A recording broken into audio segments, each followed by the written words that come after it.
Hello everyone, Silently here. Welcome back to another episode of Decidedly Vanilla Season 5. It is episode 15, and today we're going to be building up some farms in our base. We're actually going to be building up a quad melon and pumpkin farm, which is going to produce thousands upon thousands upon thousands of melons and pumpkins every single hour, which is lovely. That's really going to help us out with all the different projects that we're going to be working on soon. It's going to help us out with all the villager trading, which we'll get into in a little while. But in the last episode, we actually did a whole bunch of decorating in the base. So it looks like I forgot a block right there. I had to fix that. But yeah, this place is looking pretty good. That episode hasn't gone out yet. It's actually not going to go out for like another 4 days. I don't know. I put up a poll asking you guys what video you wanted to see first, a bedrock tutorial or episode of Decidedly Vanilla. You guys crushed it with the bedrock tutorial support, so that video is not going to be going out for a couple days. So hopefully you guys like the decorations that we got. If you hate it, well, in this episode we're kind of going to be digging ourselves a deeper hole because yeah, we'll be doing a little bit more decorating later today. But anyway, all of that aside, that's kind of the projects for today. One thing that we're going to do real quick is rename our pants. Because we have a wonderful name suggestion, Silent But Deadly. And there we go. Silent But Deadly because farts. This was a stream suggestion. I currently forget the name of whoever suggested it, but thank you very much. This is a lovely name for our pants. If you guys ever got any like names for items, for gear, anything at all, let me know down in the comments because we're not going to be naming necessarily items after subscribers or commenters this season, but we will be doing name suggestions. So if you guys got a good suggestion for a piece of armor or a tool, let me know down in the comments because like we got quite a few things that we need to name. We have all the elytras that we sell in our shops. We're going to be opening up like a blacksmith soon, so we're going to have just a bunch of gear and they all need clever names. So do let me know down in the comments if you got a clever name. I can hear those fingers typing away. What is that chest in the center of your room? Well, this is a little bit of an invitation from the Dark Lord. I'll give you one guess who the Dark Lord is, and no, it's not the flying pig in an evil base. It is Zloy, the necromancer of the server. And yes, this is an invitation. Let's check out what's in here. 9 mending books. So Zloy got himself a mending villager within 12 emerald trade. That's pretty much the cheapest that you can get it. The cheapest that you can get is actually 10 emeralds, but still 12 emeralds. So he has invited myself and Nashcrafter, who also have mending villagers, to join a little bit of an evil alliance so that we can all just work together to keep mending book prices extremely high on the server and just start rolling around in diamonds. So he's charging a diamond block per mending book, which I think is actually pretty fair. You always see people selling mending books for like, 3-4 diamonds. I'm like, no, that's the most valuable enchantment book there is. That should be way more expensive. I don't care if I only spent 10 emeralds on the thing. That should be way more expensive. So yeah, that's definitely very intriguing to me. Evil alliances, I will absolutely join because like, we live in an evil base. Not very hard to get me on board with that. Someone has littered fish in my tunnel. They shall pay for this. Poor little fishies. Oh, speaking of that mending shop, by the way, this is it right here, I believe. Mending shop downstairs. Hello. I think she's AFK. Let's see. Well worth the price, 5 stars. Nice. Buy a mending book, throw a diamond block on the blue carpet. Nice. Well, GG's, Loy. Got yourself a wonderful shop, and now we have a proper nether tunnel as well, or place for the nether portal to come out. But we're actually going to stop by our shop right now and actually stock it up with some elytras. Well, not necessarily stock it, but rather upgrade our elytras. And there we go. The final elytra has been upgraded. We're now selling mending, unbreaking 3 elytras, and these ones have not been sold yet. 1, 2, and 5. I think we're actually up to our 8th of elytra that we've stocked, but we need to throw a couple more in here eventually. And we're actually going to increase the price on these just a little bit because, now they're fully enchanted. You don't need to do anything to them. And there we go, 25 diamonds each. I think that is a perfectly fair price. But something a little bit evil that we're doing is actually undercutting Zloy here. So they pay an extra 5 diamonds to get an elytra. They no longer have to go buy a mending book from Zloy. So, haha, lovely. So we also made a couple diamonds from our shop, but that's not really too important. We got like nearly a stack of diamond blocks. So we're actually going to be building our farms over on the left side of the base. If you guys remember a couple episodes ago, we kind of planned out like the main base. So when you walk in from the entrance over there, to your right side was supposed to be the farms, and to the left side was supposed to be the mines and stuff. That's because over here there is just so many caves. Like, it's literally ridiculous, ludicrous amount of caves over there. But the thing about this side is that there's really just not that much room, and there's a giant water ravine. As you guys know, water and redstone do not mix at all. So yeah, we're actually going to be switching this side to be not farms and having the farms on the left side of the base instead. Just because that's going to give us a lot more freedom with building. We can make much bigger farms, we can make a lot more farms, and we can just do more stuff in general. So I need to do a little bit of planning, kind of figure out the spacing for everything, and just figure out where everything's going to be going in general. So a little bit of planning later, we got ourselves a nicely mined out room, perfect for a quad melon and pumpkin farm. So we're actually going to be building a quad il mango melon and pumpkin farm. That's like the standard thing that we always build. It's super nice, it's super efficient. I remember how to build it like without even like looking for dimensions or anything. And yeah, don't really need to do anything. I was considering building his other melon and pumpkin farm, the one with mine carts and stuff, but honestly, I don't really want to mess with mine carts much because they're just very like unreliable. They always get deleted on chunk borders, and also I don't really want to mess with all the rails. Rails are kind of infuriating, honestly.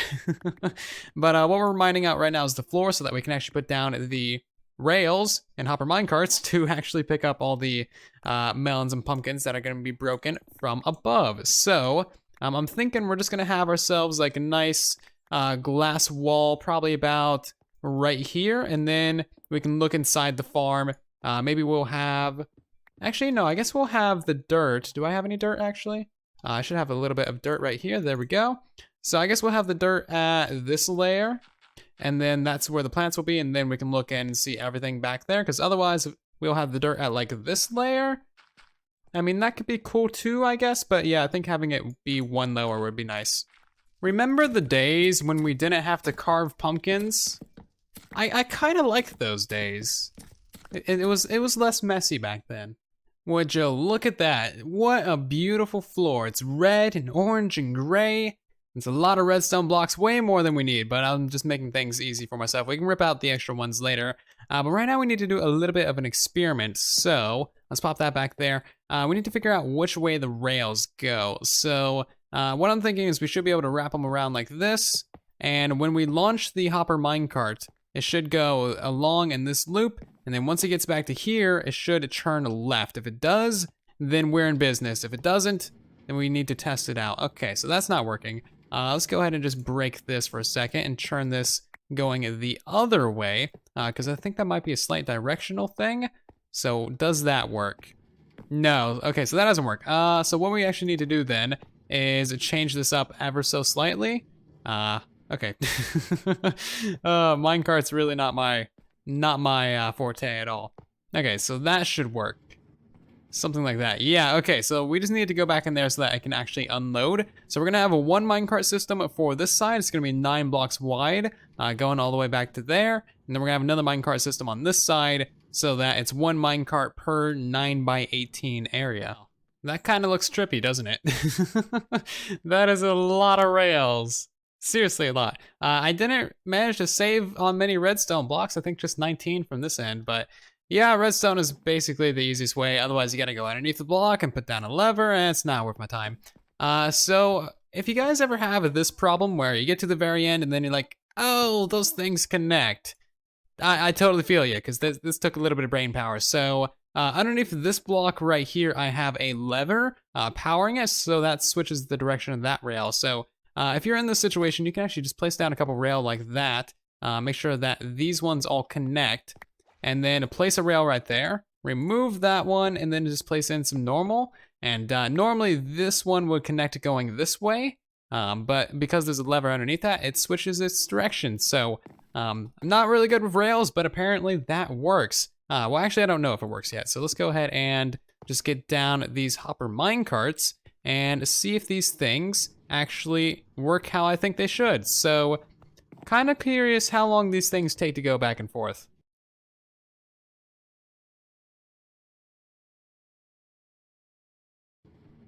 And it looks like this system actually does work just fine. Lovely. So these things are just going to keep going back and forth infinitely now, which is wonderful. One thing I do want to test is if they have enough power rail to go back infinitely if they are full of items. Because if you don't know, hopper minecarts actually move slower when they are full of items. So I'm going to grab 5 stacks of items, throw them into one of these hopper minecarts, and I guess we'll see if that works as well. So yep, so that works just fine and no issues with it having 5 stacks of items in it whatsoever. Lovely, now we can actually move on to building the rest of the farm.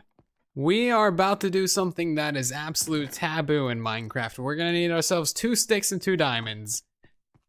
What is made out of 2 sticks and 2 diamonds? I actually don't know. I've never actually made this before, but we're gonna make a diamond hoe. This is ridiculous. I've never actually made one of these before. Interesting. We have our first hoe somewhere. I think it's in, ooh, which box is it? It's in one of our boxes somewhere. It has like 2 durability on it, and I haven't even used that stone hoe. But we're gonna try and break this diamond hoe. We're actually gonna be making quite a few crop farms and stuff, so I don't think that's gonna be too hard. But I've actually gotten the second floor in, or like the dirt floor in now. I put some waterlogged stairs in the center, and now we just have the task of like tilling everything, I guess. So I tilled every other block in this entire thing because that's how you plant these things to get the most efficiency, and we only used like not even 200 durability. That's crazy. It's gonna take a while to break this thing actually. It has 1,378 durability left on it. But that's kind of beside the point. Right now we actually need to head to a world spawn and check out Pixelriff's green shop of green things because we actually need ourselves some slime for the next part of our farm. So here we are at Mythical's Italian villa at the world spawn. Oh god, there's phantoms, run! Anyway, here's his shop. Not sure what we do here. Oh, that's nice. Oh, I like that. That's not too bad. That actually worked for me. I'm happy about that. And we escaped the phantoms. GG's. So he sells, it looks like everything green. I wanna know if he sells creepers. I wanna know if he sells Zloy heads. I wanna know if he sells actual Zloys. Let's see, emerald ore exchange. 4 emeralds for each ore block. That is a ripoff. I'm not doing that. They're still around. I still hear the phantoms. Everyday blocks. I know he has slime around here somewhere. Everyday items. Okay. Experimental stock. Once it's gone, it's gone. Kelp. Zoy heads. Oh my god. He actually has Zoy heads. That's wonderful. Okay, so after doing a little bit of shopping around, I'm assuming that these vines are 1 diamond a stack, so I'll take that. Everything in here is 1 diamond a stack, so like 1 diamond stack for seagrass, a diamond for 4 stacks of kelp, a diamond for each one of Zoy's heads, so I would assume that that's a diamond as well. It's not priced though, so if it's not a diamond, then bah. But slime blocks is 8 diamonds per stack, or you can buy a stack of slime balls for 1 diamond. Obviously this is the better deal, but still, that's a little bit pricey, but for the stuff that we're doing, it is definitely worth it. And we got the diamonds, so we'll just spend those there. We will be building a, septuple slime farm eventually, so that'll be fun. That is a project for a couple months down the line. So most of the serious grind for this farm is now done, and honestly, it wasn't that much of a serious grind. It's pretty simple and straightforward. The last things to do is to get the redstone going across the top here, which isn't difficult either. And then I guess like removing these blocks, putting in some jack-o'-lanterns every now and again to actually light up this area, because torches are bad. And then we also need to make like 1,000,000 trapdoors and put them on the front of here. And so finally, just planting in all of these last crops here, and everything is fully planted in. It looks amazing. And yeah, it should be fine. What is this one? This should be, we can pick block that. It should be a pumpkin. There we go, cool. So everything is pretty much done now. We got the trapdoors on the faces of all those sticky pistons, looking pretty amazing. I really like the slime on the sides of these. That's a Vanilla Tweaks texture pack. Makes it super easy to see what kind of piston you're dealing with. Up at the top here, we just got a load of redstone dust everywhere. Not very interesting. But out the back here, I did the redstone a little bit differently than standard. So we have an etho hopper clock here on, I don't know, a couple minutes. It's got 2 stacks in there. And every second time that this fires, it will activate this monostaple circuit, send a pulse through this repeater, activate the torch tower, which will, extend all the pistons for a second, breaking all the crops. A few ticks later, it will launch both of our hopper mine carts right here. So as you can see, they're currently gone, and they'll come back. They'll sit on these hoppers, they will unload everything, which will then go into these droppers. Now, right here, we have a couple of comparators. Whenever there's anything in either of these droppers, it will power this piston, which will activate an observer clock, which will activate both of those droppers. So you can see, put an item in there, it gets shot out. Put a whole bunch of items in there, they all get shot out. It's lovely. For some reason, that's causing quite a bit of lag. I'm not a fan of that. That was kind of terrible. Maybe observer clocks aren't really refined, but yeah, look at that. Wow, that's very choppy. If we look away from it, okay, so it's only when we're looking at it. Maybe it's the particles. Interesting. That's weird. Anyway, not too worried about that.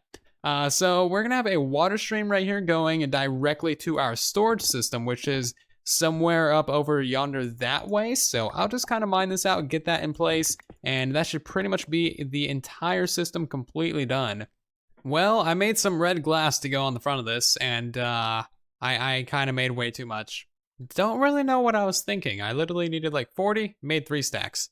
We interrupt your regularly scheduled shenanigans for a little bit of helping out a server mate. So it looks like Schnicks fell into lava, and obviously he doesn't want to die in lava, so we're gonna go save him.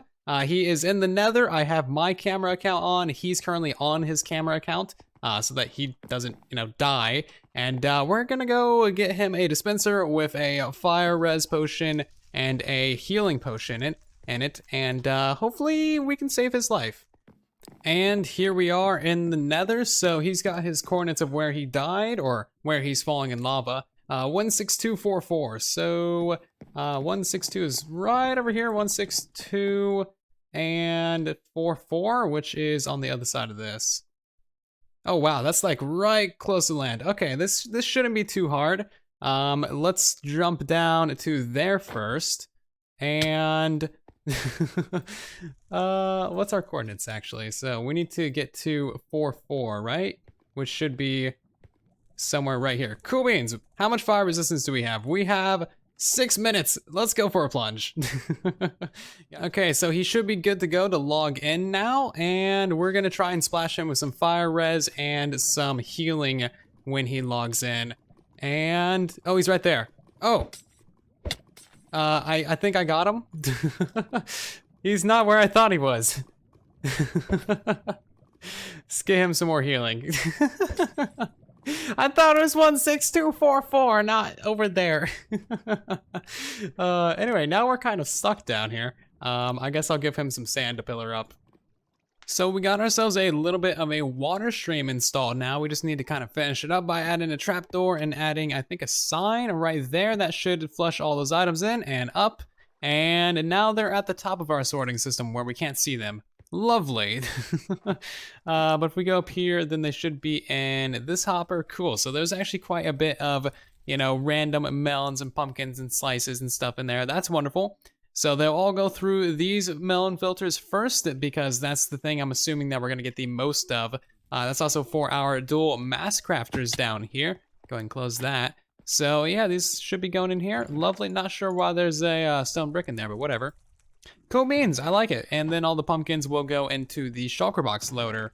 That is excellent, I love that. So our melon and pumpkin farm should be in full swing by now. I would expect that all the plants should be fully grown. Go down here and check that out real quick. And it doesn't quite look like everything is, but that's fine. Most of them are there, and this thing is gonna produce us so many melons and pumpkins. It is ridiculous. It's gonna be so nice for trading with villagers. Oh. Well, I guess this is a little bit of a problem now, isn't it? So I just went AFK overnight, and I'm kind of curious how many melons and pumpkins we're gonna have from our farm, because I let that go for probably about 9 or so hours. I don't know where the skeleton came from, but he's in the boat now. He's fine. I'm not interested in messing with him. Ow, he's still shooting me from all the way over there. Looks like our storage system has gone on vacation. Let's just fix that real quick. But let's see, how many melons pumpkins do we have? I know we're gonna have more than a double chest or so. This is quite a bit. I forgot how efficient this farm was. Oh my, we filled up the entire mass crafter. It looks like we ran out of shulker boxes for our pumpkins. We have 5 shulker boxes full of pumpkins. Oh my god. How's this one back here doing? Okay, so there's still one more shulker box, but I actually put a lever over here before going AFK overnight because I thought maybe it would get backed up, but it looks like it maybe hasn't backed up all the way unless the melons are filtering in somewhere else, because I didn't want the melons to go through the entire multi-sorter all night and just cause a bunch of lag. Oh yeah, here they are. There's some reason stopped up here. Well, that's cool. So it's backed up all the way to there. We have ourselves a lot of melons and pumpkins now. This is amazing. I need to restock this thing with some more shulker boxes, but that is quite lovely. All right, so now that we got all these double chests full, we can actually use our mass crafter for once. So I just went ahead and put some temporary blocks all around this thing, and I put some water in these chests back here, so they're actually waterlogged. And what we're gonna do is basically just break everything. It's all gonna get pushed to the front here, and then we can basically just craft it all. Hopefully we don't crash the server of all these entities. It's so many melons. But yeah, from here we can just kinda, oh god, I forgot to do the thing, didn't I? Yeah, I didn't do this right. I feel shame. Quickly, craft everything.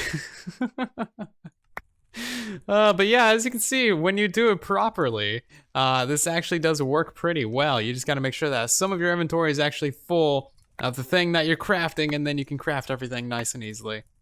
So now that I have crafted down all of these melon slices into 2 melon blocks, we have 1, 2, 3 full shulker boxes full of melons. That is crazy. We also have about 6 shulker boxes full of pumpkins, if you count the one in the back there. So we are really set for trading with villagers. It's gonna help us get a lot of emeralds, a lot of enchantment books, a lot of just gear in general from villagers once we get our villager infrastructure going. But yeah, we didn't quite get to any decoration today. The things in Minecraft, they always just take way longer than really anticipated, right? So yeah, I don't know, but we'll get to some decoration in the next episode. I might do a little bit off camera as well, because it's all pretty same, but that is gonna do it for this episode, guys. Thank you ever so much for watching. I really do hope that you did enjoy. And be sure to leave a like on the video if you did, and maybe subscribe to the channel if you guys are new here so that you don't miss the next episode of Decidedly Vanilla. I'll see you down in the comment section and in the next video. And then there was silence.